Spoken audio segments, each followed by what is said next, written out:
وَلْتَكُنْ مِنْكُمْ أُمَّةٌ يَدْعُونَ إِلَى الْخَيْرِ وَيَأْمُرُونَ بِالْمَعْرُوفِ وَيَنْهَوْنَ عَنِ الْمُنكَرِ وَأُولَئِكَ هُمُ الْمُفْلِحُونَ. الحمد لله رب العالمين الصلاة والسلام على رسول الله وعلى آله وصحبه وسلم بعد.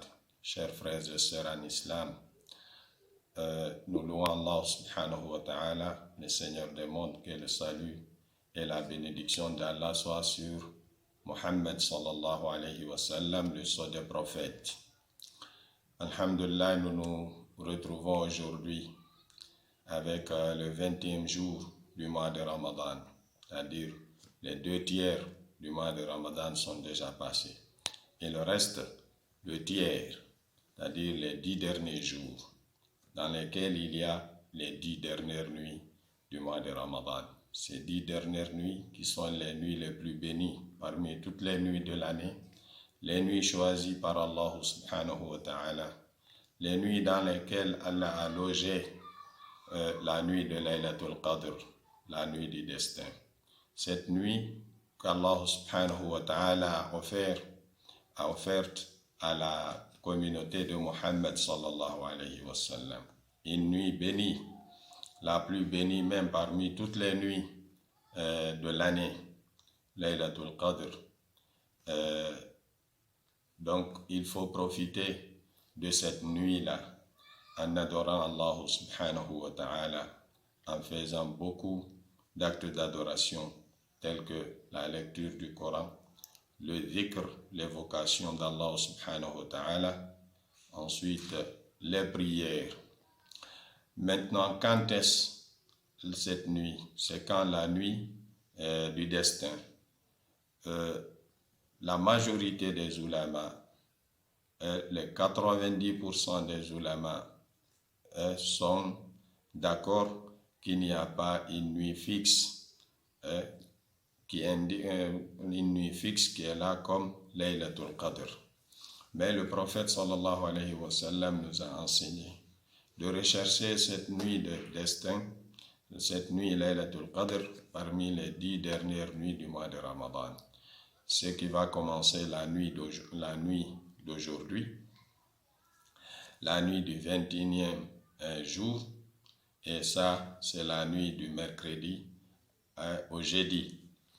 Donc il faudra beaucoup profiter de ces 10 dernières nuits afin qu'on puisse tomber sur la nuit du destin, sur la nuit de Laylatul Qadr, parce qu'il ne faut pas négliger jusqu'à ce que cette nuit nous échappe.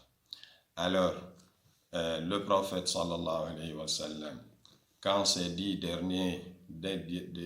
derniers jours arrivaient, il quittait même la maison familiale et partait à la mosquée et y séjournait durant les 10 derniers jours du mois de Ramadan, c'est-à-dire il faisait le itikaf.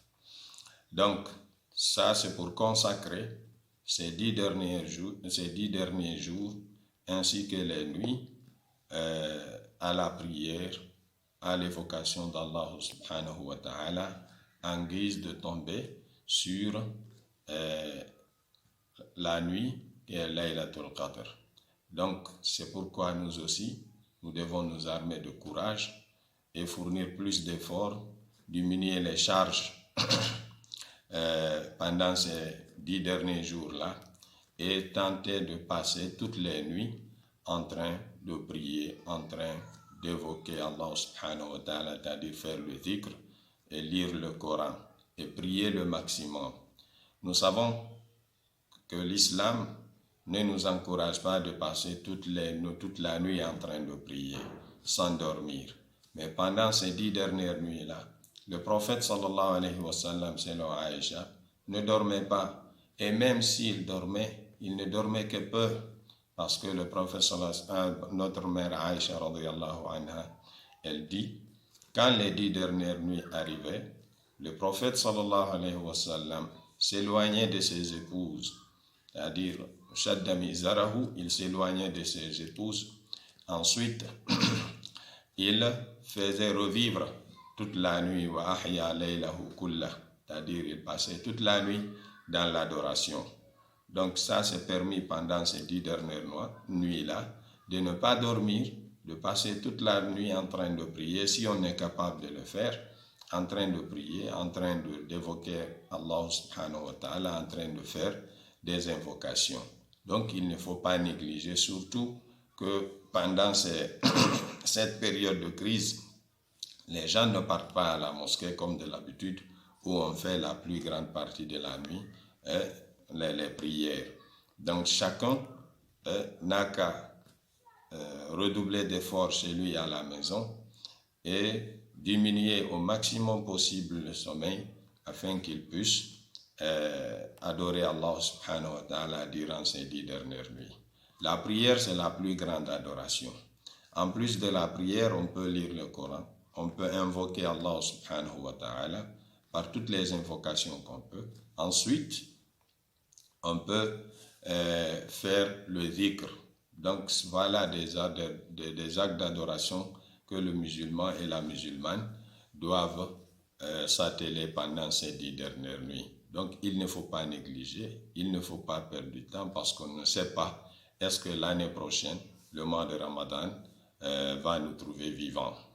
Alors, parmi les invocations enseignées par le prophète sallallahu alayhi wa sallam, il y a celle que notre mère Aïcha radiyallahu anha nous a rapportée. Allahumma innaka afuun tuhibbul afwa fa'fu anna. Oh Allah, toi tu es pardonneur, tu aimes pardonner, pardonne-nous. Ou bien pardonne-moi, mais si tu fais pour tous les musulmans, c'est mieux. Donc c'est une invocation qu'il faut chaque fois répéter pendant ces 10 dernières nuits-là.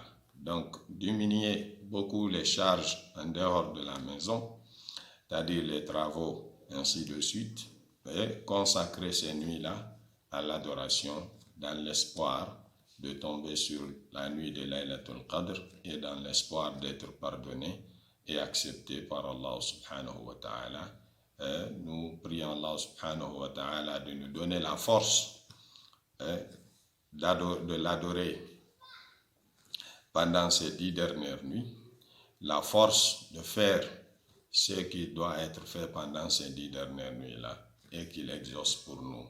Nous prions Allah subhanahu wa ta'ala qu'il accepte tous nos actes et que le paradis soit notre demeure. Assalamu alaikum wa rahmatullahi ta'ala wa barakatuh.